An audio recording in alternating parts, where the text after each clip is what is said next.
Okay,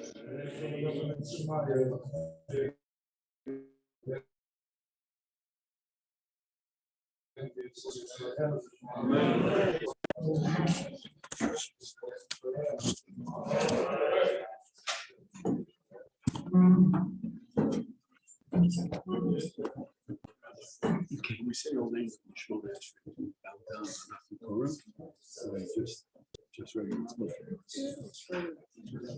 Either way.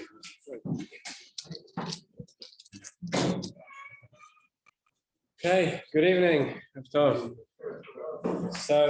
I left you all on tenterhooks last night. I'm sure nobody could sleep.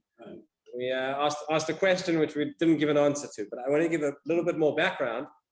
One of the projects which I've had the privilege of being involved with over the last few years is the Tzuba Marabanan. I don't know if people are familiar with this book, but this is something which has been going in Hebrew for quite a number of years. And a few years ago, the English translation began. What it is a program for learning halakha. There are about 15 volumes, I think, have been printed in English so far, covering the 4 sections of Shulchan Aruch, not covering every sugya in Shulchan Aruch, because then it would be as long as the Shulchan Aruch, but covering many of the main topics and going through it. Basically, it goes through from the sources, from the Gemara, through to the Rishonim, through to modern day poskim. It's all very nice and color-coded. It's a great way of learning halakha. And Bezrat Hashem, after the Chagim, we'll be looking at opening a shiur here in the shul, so stay tuned for details. But part of what we have in the Tzuma Merabanan, at the end of each year, there are different further iyun, further essays, as well as Shuvot.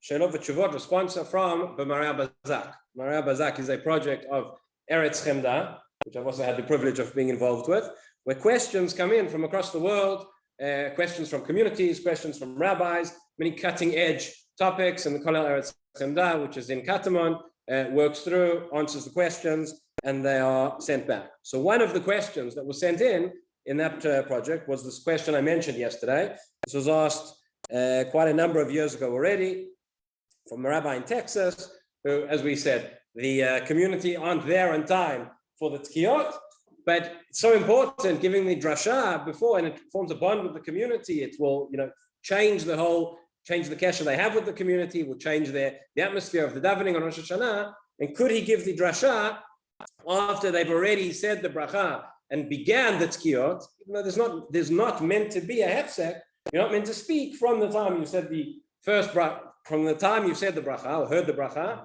until the time that we finished all 100 tkiyot. Now, this halacha doesn't just apply for the Baal Tokeh, right? The mitzvah of shofar is to hear. Big discussion in the Rishonim whether the mitzvah is to blow the shofar or is the mitzvah to hear the shofar. It's generally, probably more commonly accepted, the mitzvah is to hear the shofar, or even if one were to say that the mitzvah is to blow the shofar, everybody by hearing it fulfills their obligation through the mechanism of Shomer Kohaneh or however else. So when the Tokah makes the bracha, every person who's hearing, every person who's intending to fulfill the mitzvah through that, the bracha applies for them as well. Which is why we don't say Baruch Hu Baruch Shmo, we have in mind when we say Amen. So the answer in this case, in this particular instance, and again, I stress, this is a unique situation, this is an extenuating circumstance. The answer that was given over there was that yes, in this situation, there was grounds to allow it, to let the Rav make the drasha later. Don't worry, we won't be adopting this practice in Beit Knesset Nasi. But three reasons they give why this could be, why this works. The first reason is, based on everything we've discussed the last couple of days, there is actually a machloket rishonim as to whether there is a problem of speaking, of interrupting after you've heard the first 30 tkiyot, right? Because after you've heard the first 30 tkiyot, you fulfilled the mitzvah. Yatzata yedei chova. We spoke yesterday about chibuv mitzvah, about hidur mitzvah, the extra things. So there are rishonim who say, no, once you've said the bracha, you fulfilled the mitzvah, you can talk. There are other Rishonim who say, actually, it's only the Tokea, the one who said the bracha himself, who shouldn't speak, but everybody else can. Now, again, others say, and the majority opinion, the Shulchan Aruch paskins this way, that everybody should be careful not to speak until the very end. That's what we should do, l'katchila. But there are other factors at play. Then those other opinions do come into consideration as well. The second reason which they give, very interesting, is when we talk about a hefsek, when we talk about speaking between, after the bracha, once you've begun to fulfill the mitzvah until you finish fulfilling the mitzvah, what speaking are we talking about, right? We all speak from the time that we start hearing the shofar until the end. We say the whole of Musaf, right? So if it's something it's only something which is disconnected from the mitzvah, it's only something which is a different inyan that's going to be a hefsek. If what your speech is to do with the mitzvah of the shofar, and in this case you could argue that the drasha, why is the rabbi giving a drasha? In order to explain what people should be thinking about, in order to awaken their kavanah, in order to help them. It's serving the purpose of the tefillah, and it's serving the purpose of the tkiyot themselves. Then maybe another reason why to permit it. And they say further, there's a question, often comes up. Everybody says their Amidah, and then the Amidah is repeated by the Chazan. And on Rosh Hashanah and Yom Kippur, unlike the rest of the year, we have lots of extra things which we say, lots of extra piyotim, lots of extra things. And oftentimes you find the kahal, the community, joins in together with the Chazan. People start saying the piyotim as well, or start saying the words of the tefillah, right? But you're not the Chazan, you've already said your tefillah, surely that would be a hefsek. And the answer is the poskim. So the poskim discuss about whether you can say Shem Hashem. There are some who allow it, there are some who disagree. But if you're not mentioning Shem Hashem, it's not raised as an issue, and perhaps the reason is this: it's not a hefsek because why are you singing? Why are you saying the words of tefillah? It's part of the davening, it's part of your kavanah, it's helping you, right? When the chazan is doing the chazarat hashatz, it's not a spectator sport, right? Although everybody's quiet, but everybody is part of that tefillah as well. And if saying those words along, saying the words of the piyotim helps one to have that kavanah that serves the purpose of tefillah, and that's not a hefsek. And some go so far as to say that if one wants, they can read Tehillim during the Chazarat Hashatz, if he's during the piyotim, if it's going on for a long time, etc. And that's brought in the Yesod V'Shorosh Avodah. And then a third reason which they bring over here, a very interesting tshuva, which is brought in the name of Rabbi Akiva Eiger. So this was in the time when there was when one of the cholera epidemics. And this is a very famous story of Rabbi Akiva Eiger, Rabbi Yisrael Salant, and different versions of exactly how this transpired on Yom Kippur. Right? When there were times when they gave these, I'm sure, have been mentioned here many times over the last few years with the pandemic, etc. But here the question was on Rosh Hashanah, and it was necessary. There was a cholera epidemic. It was necessary to eat, right? Not to wait till the davening was finished. But there's a very interesting letter where you see Rabbi Akiva Eiger he gives instructions when they had to shorten the tefillah, they could only allow a certain number of people.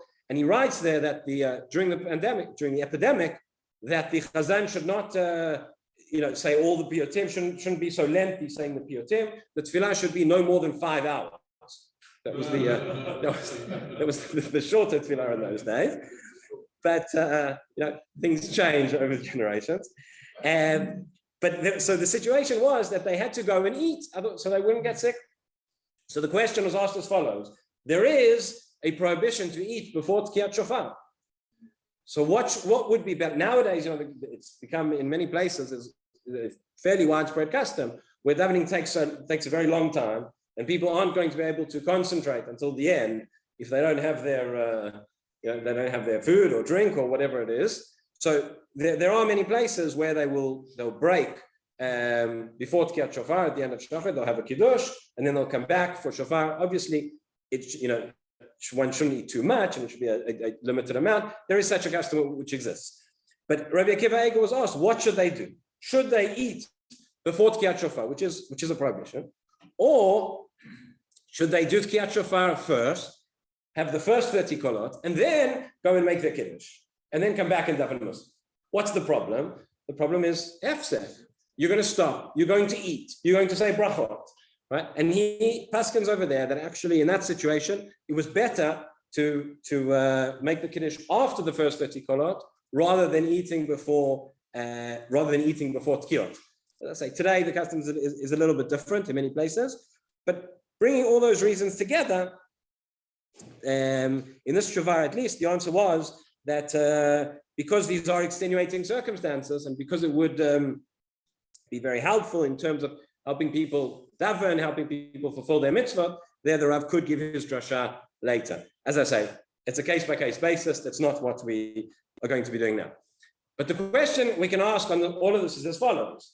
With all these questions and these complications, we discussed yesterday, the main fulfillment of the mitzvah of Tkiyat Shofar is the tkiyot that we have during Musaf, the tkiyot that we have during the repetition of the Amidah, with Malchiyot, Zichronot, and Shofar.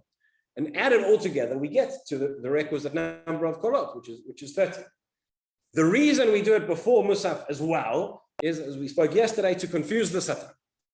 So why don't we say, okay, we're doing this extra set before Musaf, then we'll make the bracha before we do the main fulfillment of the mitzvah. Why do we have to make the bracha earlier? Start getting into all these complications about hefsek for the bracha between now and later, etc. What? So, but if we're saying that your main fulfillment of the mitzvah is later on, maybe not. So there's a Gemara Psachim that talks about a halacha regarding karpas and maror, from which we can learn very, very similar to this. The Gemara talks about a case, somebody on Seder night only has one vegetable. They only have only one thing. They only have lettuce, they don't have potato or parsley or whatever it is. And they need to use the same vegetable for karpas and for maror. So they're going to eat it at the beginning when they do karpas, and then they're going to eat again later when they do maror. Now, even today, we say the bracha of Borei Pri Ha'adama before we eat the karpas, and it's written in the Haggadot that one should have in mind, because the maror is not part of the meal, you say the Borei Pri Ha'adama, but that should have in mind to cover the vegetable you'll be eating for the maror as well. What about the bracha of Al Achilat Maror? Okay, so if you're eating potato or parsley or radish or whatever it is for karpas, that's not maror. There's no question. But the Gemara says you have a case where a person only has one vegetable. So does he say the bracha of Al Achilat Maror before he eats the karpas or not? So Machloket Amoraim. Rav Huna says no. You're not doing the mitzvah now, right? You're only fulfilling the mitzvah of maror later on. The Torah said al matzot u'marim yochlu, the maror is to be eaten together with the matzah. Right now, this is something else, so you wouldn't say the bracha. But Rav Chisda says no. Rav Chisda, in the language he uses, he says, le'achal shemelech leiso mimeno, chozer mevalech. Meaning, after you've already eaten it, you've already fulfilled it, whether you like it or not, you can't then go back and we'll go back and eat it again. But the first time that you're eating that vegetable, you have to say the bracha. So we have a similar thing over here with the shofar, right? At the end of the day, yes, we're adding in extra brachot, na'aveva satan, whatever it is, extra tkiyot, but you're still fulfilling the mitzvah. It's not the best way to fulfill the mitzvah, and that's why you're going to go back and fulfill the mitzvah again afterwards. But you need to say the bracha before you say it the first time. So that's what we do, and then we get into all the questions which we discussed already. Very quickly, because I only have 5 minutes left, and this is our last share on this in this format before Rosh Hashanah. So I want to just discuss one other question, which is as follows. Somebody asked me the first day, what if a person wants to blow more than 100 tkiyot? Can they do that? Okay. But before that question, let's ask, why are we allowed to blow 100 tkiyot in the first place? Okay. The Torah said no. And we said we need to get to 30 because we have a suffix. We're not sure how to get to 9. So we do the 30 to make sure that we are covered. But anything more than that, we're adding on extra. What about Baal Tosef? The Torah tells us several times, you cannot add on to the mitzvot. You can't make extra things up. The Torah said, do it in a certain way. How can we come and say, nah, we're going to do even more? Right? And yesterday, what we said, according to Rashi, that this is something very praiseworthy. It's a hidur, it's a chibuv mitzvah, but it's extra. Maybe it's not allowed in the first place.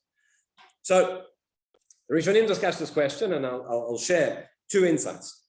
Number 1 is Tosfot.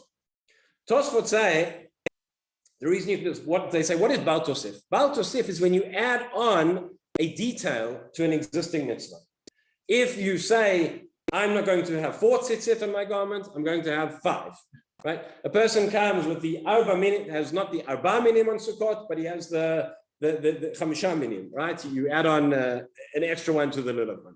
You're adding on, you're changing, not 4 parashiot in tefillin, but 5. That is Baal Tosef. However, If a person comes along and says, the mitzvah which the Torah commanded I'm going to do, exactly according to the details, the Torah said we need a truah in the middle, preceded and followed by a tkiyah, I'm just going to do it more than once. He says, you're not adding onto the mitzvah, you're just fulfilling the mitzvah, you're just doing it again. It's the same way on the night of Pesach, you have a mitzvah to eat a kazayit. Okay, so a person will eat 4 kazayit or 5 kazayit or depends, chazonish or whatever, however you hold. Right? You're just going back and doing it again. If a person wants to shake the lulav, if a person wants to hold the lulav the whole day, they can do that. That's not Baal Tosef. So says Tosfot, the reason why there's no problem, we can go back, fulfill the mitzvah again and again, as many times as we want. That's not adding on. That's not changing. The Rashba gives a different answer. He says, Baal Tosef is when I as an individual come along and I say, the Torah said I need to do the mitzvah in this way, but I'm going to do it slightly different. But if the Beit Din come, the Sanhedrin comes, the Rabbanim have got the authority, not today, but the sages have the authority to make decrees, to make takanot, to say, Chazal said, right, the Torah said you need to blow 30, you need to blow 9 or 30 blasts. Chazal came along and said it's important, it's important to do it twice. They could do that. If some individual came along and added on, that really would be a problem of Baal Tosef. But for Chazal to say it, that's fine. That's what the Rashba says. Okay, Rav Chaim Soloveitchik has a very interesting, sharp analysis on this Rashba, and he says, why did Tosfot not agree with Rashba in this case? Why was that idea that it was a takana of Chazal not good enough? Rav Chaim, because there is no takana of Chazal that you have to blow the shofar twice. He says, Chazal said, when the Torah said Yom Teruah Yelachem, we have to blow the shofar. When do we have to blow the shofar? Chazal said the choicest time to do it, the way to do it is along with the brachot of Musaf, with Malchiyot, Zichronot, and Shofar. And if you look in the Rambam writes that this is a chovah, this is an obligation to blow the shofar there. Why do we say we have to do it before and we have to do it after as well? So that the Gemara said, La Beva Satan. When was this established? Who made this? Where did it come from? Not sure. That was just a custom that developed. In fact, and Ryan proves it in the words of the Rambam, there where he says that we blow the shofar, Tkiyot Miyushav and Tkiyot Muhammad, he says the language is minhag pashut, that this is the prevalent custom, this is the prevalent minhag. Okay. The Rashba would argue back, by the way, that at the end of the day, Chazal said that, so Chazal didn't institute you have to do the tkiyot before Musaf and tkiyot during Musaf. Chazal instituted you have to have the tkiyot during Musaf. That's the way to fulfill. So if you've blown the shofar before, essentially you have to blow the shofar again. So it's as if Chazal said that you have to do it again. Anyway, that could be the argument between Tosfot and the Rashba. The bottom line is there is no prohibition of Baal Tosef in following this minhag, and this is the reason why to this day we have 100 or someplace 101 tkiyot on Rosh Hashanah. Everybody should have a ktiva v'chatima tova. Chananya ben Akasha אומר, רוצה הקדוש ברוך הוא לזכות את ישראל, לפיכך יבא להם תורה ומצוות שנאמר דרך חפץ למען צדקו יגדיל תורה וידע.